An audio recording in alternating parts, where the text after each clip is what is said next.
Hey, looks like I'm live.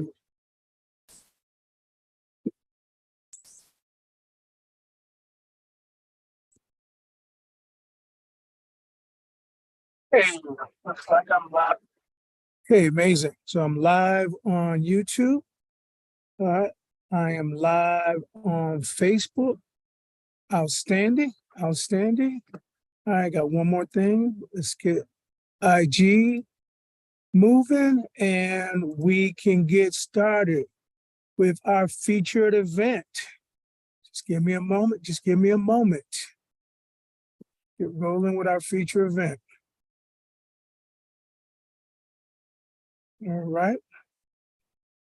All right, we're going to go ahead and get that shared.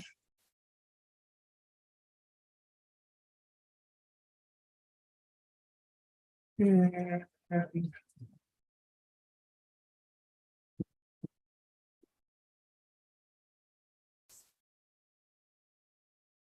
okay.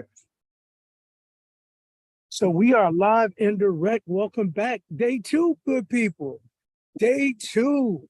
We are in day two of our 5-day challenge, Effortless Evolution. Effortless Evolution. All right, so let's get the ground rules. Ground rules. So when I am looking right here for folks, I'm speaking directly to my Facebook crew. When I'm here, I'm looking at my YouTube crew, and hopefully, I will not lose any of my cameras. Sometimes it can get a little confusing, I will admit, and I'll do my best. So, good people. Now that I've kind of gotten all of the platforms up and running, I want to invite you to drop a tag, drop a comment, and show some love. I got some information. I got about 25 minutes of information that I would like to impart to you, and I will definitely make room for some Q&A. Make room for some Q&A. So, kind of set the stage. Um, when we were together on yesterday, we talked about the three pillars, the three pillars of evolution. That is physical renewal, financial renewal, and emotional renewal. And yesterday, I'm having some buffering issues. Okay. All right, we good? Yeah, looks like we're good. So yesterday, um, I spent a lot of time talking about the challenges with um connecting our physical, who we are physically, to our spiritual nature. And so I shared some things. I said that people who are happy people live longer. We associate longevity with your health.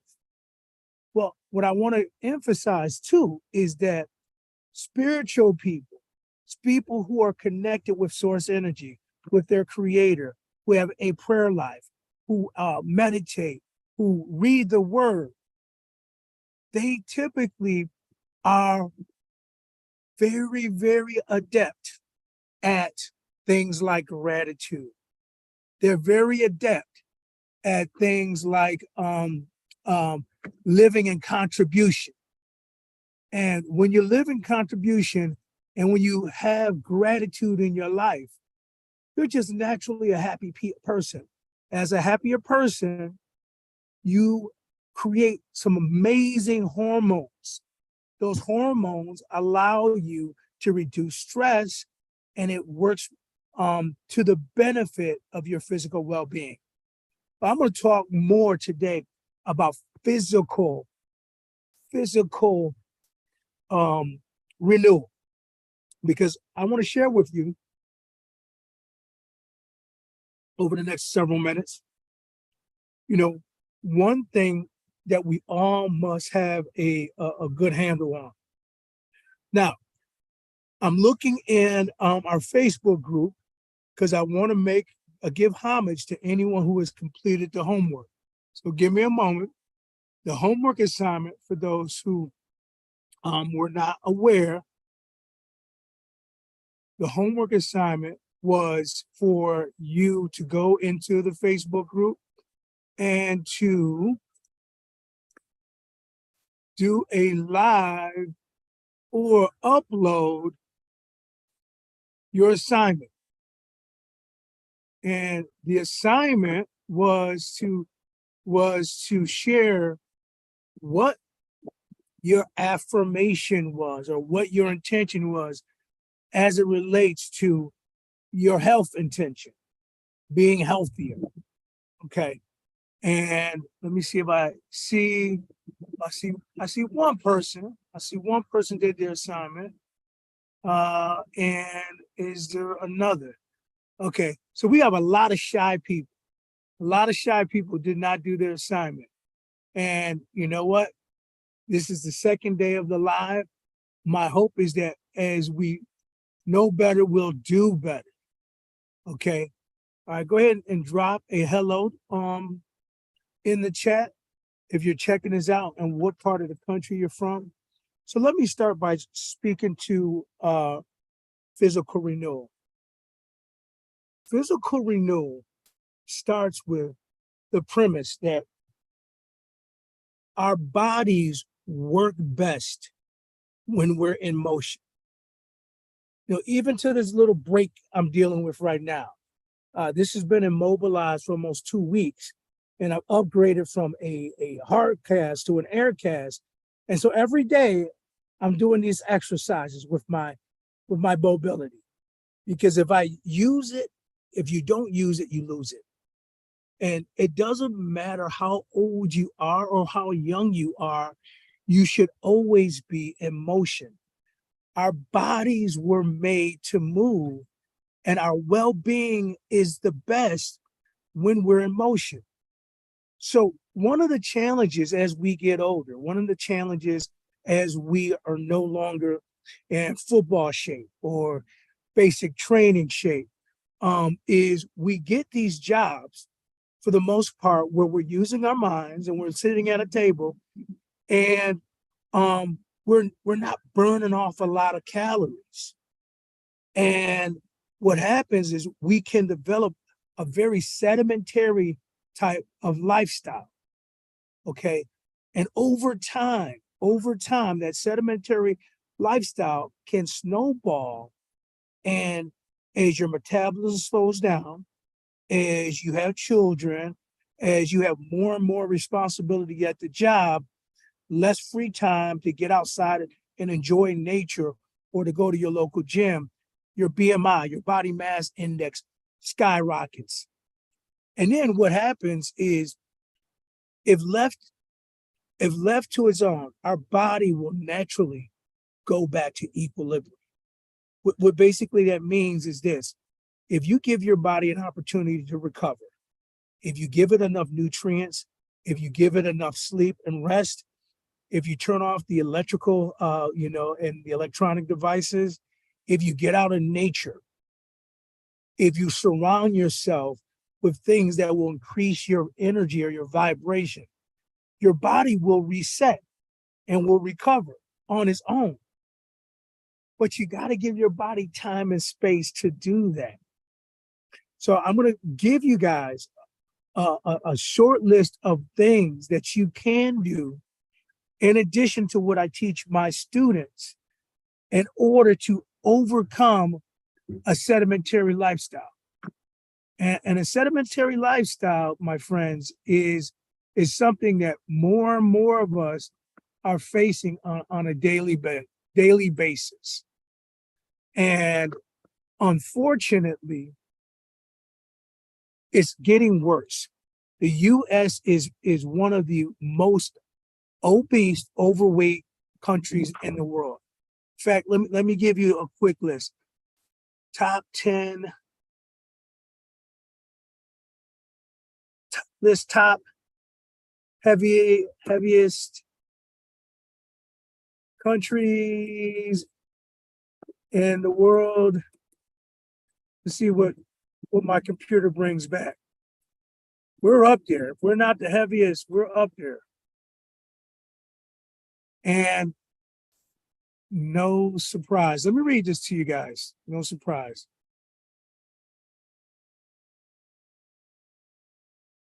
Okay.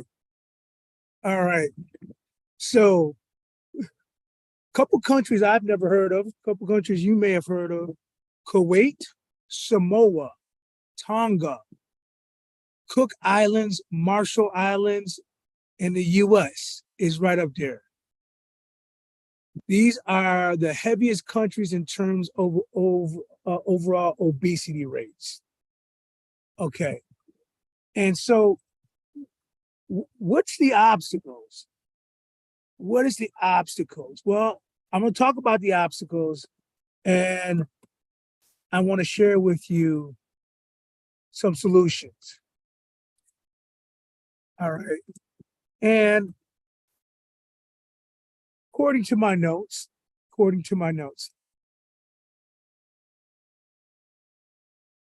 diet is number one. So the way we address your physical well-being, believe it or not, is not in the gym. It's in the kitchen. We are creatures of habits, and typically we go for the convenience foods. So poor dietary choices and overconsumption of processed foods work to our demise.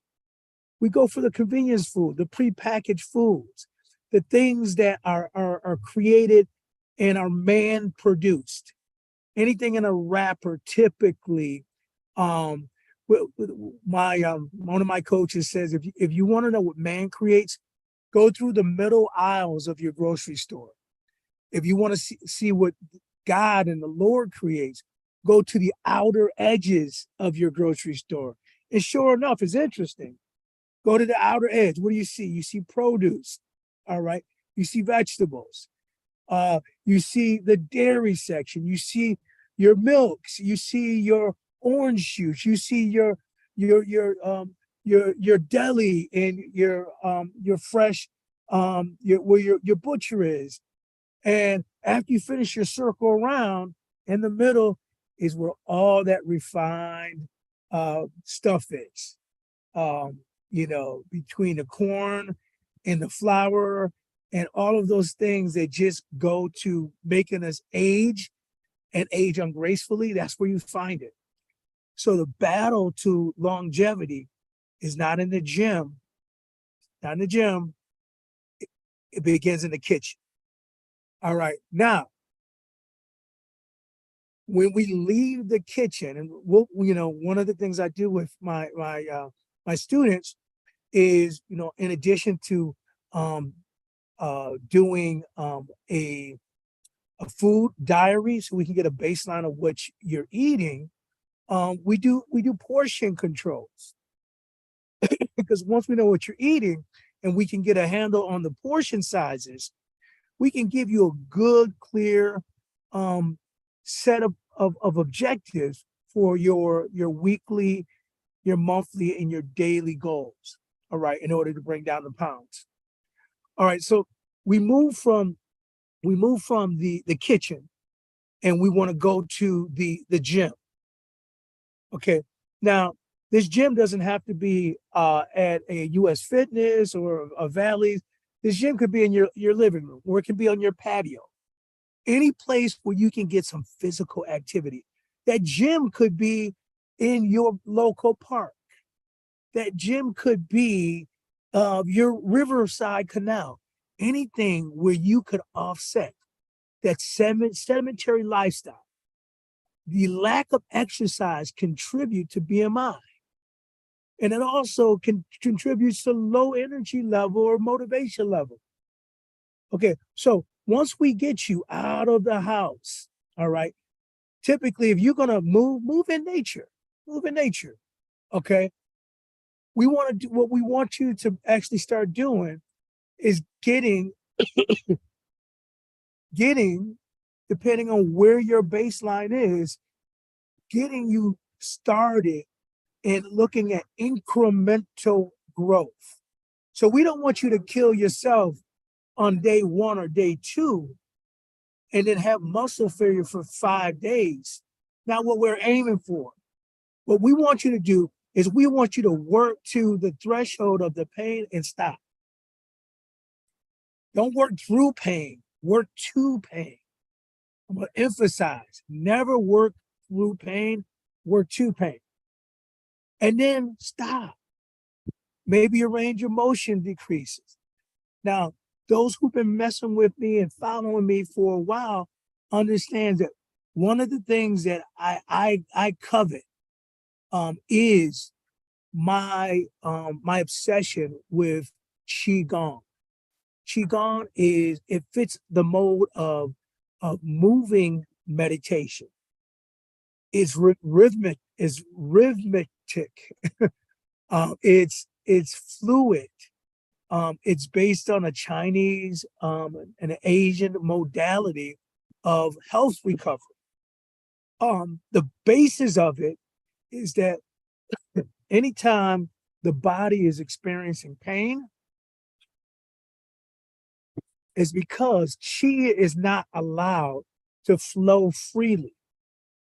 So if we reduce the blockage, those of you guys who may have experienced any form of Chinese medicine, acupuncture, understand that qi is energy that flows through the meridians of our body.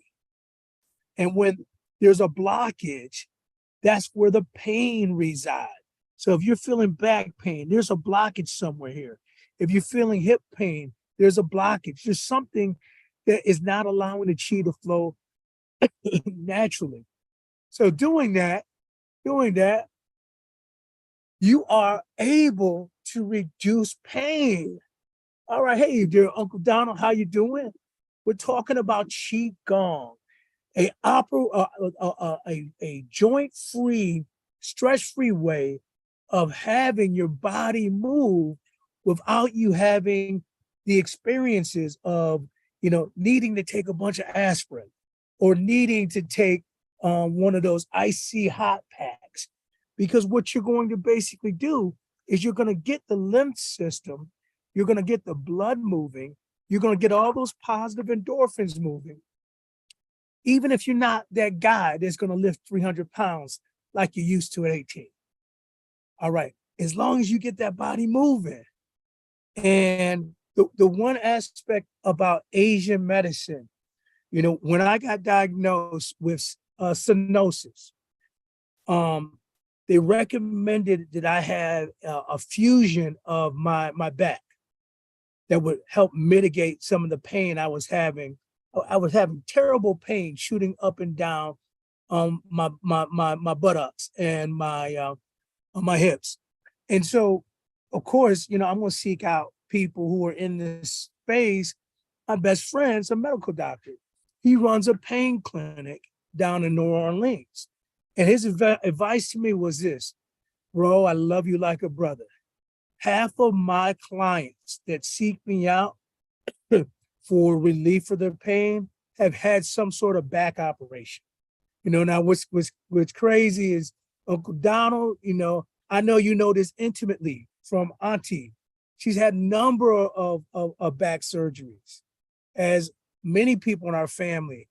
When you fuse those vertebrae together, you have less mobility and is a greater opportunity for you to injure and have pain somewhere else in your body.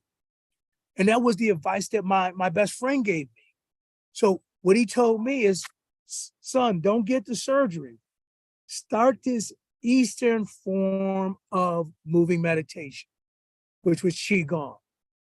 Few things happened for me immediately. Number one, I was able to, the pain spots, because I was able to move that qi, move that energy through my body, the pain went down immensely. Because the pain went down immensely, I was moving around a lot more. And because I was moving around a lot more, the movement was picked up. Oh my God, my BMI went down. So it was a chain reaction. And because my body weight dropped, the amount of pressure I was putting on those joints, on that spine, all of those spots that I was in pain, drastically, drastically improved. So what it is that I will share with you is it doesn't matter whether you're using Qigong, whether you're using yoga, whether you're using what's hot yoga, as long as you're moving. If you're walking your dog around the block or through the rivers, over the woods to grandmother's house, we go. Whatever you're doing to move, keep moving. Okay. We have a gentleman in our neighborhood here in Rochester, New York. He's got to be about 98 years old. I see this, he is a trooper. Whether it's snow on the ground or whether it's a summer day, this guy's getting in his laps at 6 a.m., 6:30 a.m. when I'm up with my dog. And he looks as if he's probably in his 50s, but because I've asked him personally, he's 30 years younger than what he looks. He's literally in his 80s, but he has a routine, he has momentum, he has kept it going. So what I want to do is I want to take a moment. I've been talking for about 20 minutes. If you have a question, go ahead and just put it in the chat. If you have a question, just go ahead and put it in the chat, and I will address any questions on physical renewal. Okay. While you guys are doing that, I want to share with you some other research that has come as I've studied this topic. Okay. Top 5 reasons that people don't put any energy into their physical renewal. They eat emotionally. Yeah, we're going to talk about that. They lack motivation. They don't have a consistent routine. Some people have genetic factors. Other people have medical conditions. Tons of people lack the knowledge.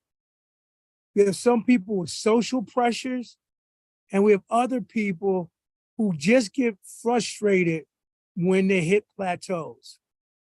All those are very real. All those are very real. And in no particular order, I think I want to just acknowledge a few of the things that I know to be true. Okay. I know that if you have certain medical conditions or some certain genetic factors, you may not be able to jump into an insanity workout video. This is true. You may not be able to go to the gym and go to the free weights. This is also true. But my challenge is if you join any gym and you go to a licensed professional, they can create a path forward for you. It's not, again, one of the things, I'm a big reader. Readers are leaders. All right, the last time I spoke, I told you that one book that I wanted everyone to go out and grab by Dr. Benjamin Harvey is a book called Who, Not How. And in this book, it talks about that there's so much knowledge out there. There's so much knowledge. We can get into a paralysis analysis where if we don't really know something, we can go out and find the information. And this is true. But if you really don't want to just simply be a reservoir of knowledge, but a practitioner of best habits, it's much better just to go to the who. And they can lead you down the how. So if you're challenged because of medical conditions and genetic factors, go to a personal trainer at a gym. They will give you something designed, tailor-made for you. Okay, all right. What if you lack the resources to go to the gym? That's fine. There's this amazing thing called the World Wide Web. It's called social media. You can type in just about anything and it will spit something back to you. And it's just up to you to pick and choose what you like, what you don't like, treat it like a buffet, and appreciate the contrast. Because when you appreciate the contrast, you can take advantage of what might work for you. The workouts that I'm going to share with my students are going to be for that 40 and up group. Okay. We already have had kids. We've already had our limelights, at college and high school football players. What we're trying to do right now is we're trying to maintain and have a level of longevity. We're not necessarily going to the gym because we're trying to get ready for a competition. We're going to the gym because we want to keep it tight and we want to keep it right. Last 2 points I want to talk about before we shift gears and talk about homework assignments for the day. We want to talk about the inconsistency in routines, and I want to talk about emotional eating. Inconsistency in routines and emotional eating.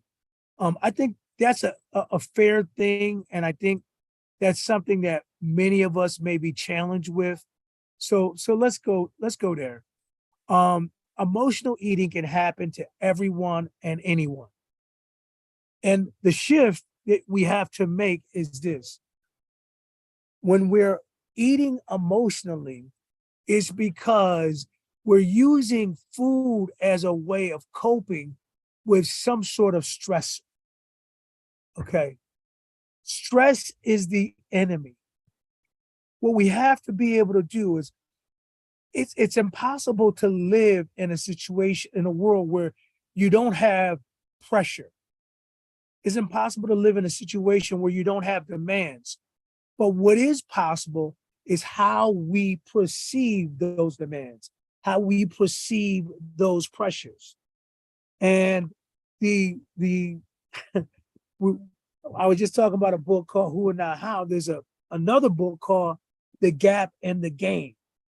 And in this book, anytime I'm looking and I'm measuring my level of where I am, I'm always measuring it from the standpoint is what did I learn from this situation and what can I take away?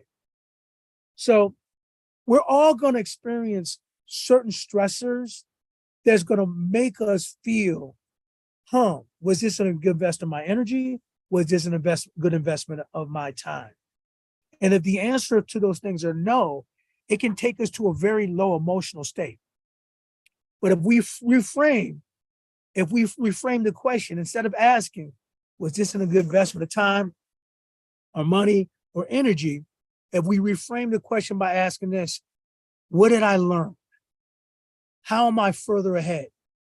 What do I know now about this situation that I didn't know 90 days ago, that I didn't know 9 days ago, that I didn't know 9 hours ago? How am I further ahead? That reframes the whole situation. And that takes you out of the gap and it takes you to a gain. So one of the things is when we can look back on our life and we can look at progress, not from where we are to where we want to be, but from where we are and where we started. If we view progress from that frame of reference, that takes us out of the emotional roller coaster. Because anything that can happen to you from an emotional place that will make you want to eat emotionally can be reframed and repositioned if you look at it from the context of how am I smarter now? How am I wiser now? Yeah, I lost some money. Yeah, I lost some time. Yeah, I lost some things that I can't get back. But based on what I know now, what can I do moving forward? Because here's the reality check. All right. History always repeats itself until lessons are learned. History always repeats itself until lessons are learned. So as long as we're learning those lessons, guys, as long as as long as we're failing forward, we're getting closer to our end destination. All right. So here's what I want to leave you with. You know, I've been with you guys for a little bit over 30 minutes here, and I have seen a couple of chats. I want to make sure I didn't overlook anybody. I think I got anyone who had something in the chat box. I did address it. If I didn't address it in a timely way, you could definitely come back and hit me up in a replay. But I want to leave you with this challenge. It's called a challenge for a reason. This is not about Brother Earl just coming on and just sharing and rambling. This is about me inspiring you to move beyond where you are right now. Effortless evolution. Effortless evolution is about us elevating our game, creating that 2.0 version of ourselves. So one of the challenges I have for you on today, very simple challenge. I want you to go live in the Facebook group. I want you to document these few things. Document what you eat from 7 p.m. today to 5 p.m. tomorrow. Put it on paper, turn on your video camera and share out what you have. And be honest. Don't lie. If you had a piece of chocolate cake, go ahead and just say it. Part of it is elevating your awareness. Elevating your awareness. And then after you get that, go and share with the audience what you did for a minimum of 20 minutes to get moving. Whether you went swimming, whether you went for a walk, whether you did some hot yoga out on the patio, whether you did some qigong, it's totally up to you. And I'm going to do the same. All right. On tomorrow, we're going to shift gears. We're going to go from physical renewal and we're going to talk about financial renewal. This is my favorite topic. I'm going to talk about Airbnb passive income, which is something that I'm very proud that not only have I been able to do some things from my own personal self, but I've been able to share with some close friends how to do the same. Okay, on that note, hey, this is your boy, 100K up, 100 pounds down, teacher and preacher, Earl McCray. And look, God wants you to win, and so do I. You got this. All right, take care, Facebook, take care, IG. God bless everybody.